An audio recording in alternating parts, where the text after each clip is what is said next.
एक समय की बात है, गौतम बुद्ध अपने शिष्यों के साथ एक गांव में ठहरे हुए थे। उनकी ख्याति दूर दूर तक फैल चुकी थी और लोग उन्हें सुनने के लिए बड़ी संख्या में आते थे। उसी गांव में एक अहंकारी ब्राह्मण रहता था।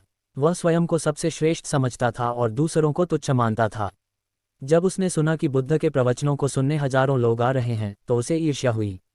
उसने सोचा, ये तो एक क्षत्रिय राजकुमार था, फिर सन्यासी बन गया। यह मेरा अपमान है कि लोग इसे सुनने आते हैं, जबकि मैं एक ब्राह्मण हूँ, फिर भी कोई मेरी बात नहीं सुनता। एक दिन वह क्रोधित होकर बुद्ध के पास पहुंचा और अपशब्द कहने लगा, तुम कौन होते हो दूसरों को ज्ञान देने वाले? तुम्हारी बातें व्यर्थ हैं। तुमने अपना कर्तव्य त्याग दिया, तुम्हारा जीवन निरर्थक है। बुद्ध ने उसे ध्यान से देखा, लेकिन कोई प्रतिक्रिया नहीं दी। वे बस शांत भाव से मुस्कुराते रहे। ब्राह्मण को और गुस्सा आया। उसने फिर से अपमानजनक बातें कहीं, लेकिन बुद्ध तब भी शांत ही रहे।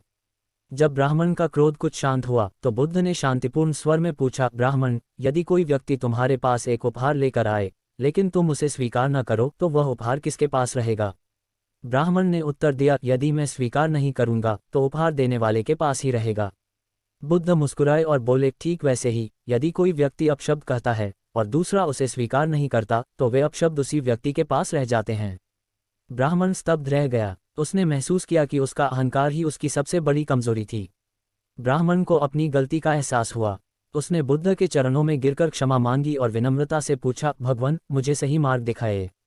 बुद्ध बोले, अहंकार ज्ञान का सबसे बड़ा शत्रु है। जब तक तुम स्वयं को सबसे श्रेष्ठ समझते रहोगे, तब तक सच्चा ज्ञान तुम्हारे पास नहीं आ सकता। विनम्रता और करुणा से भरा हृदय ही वास्तविक ज्ञान प्राप्त कर सकता है।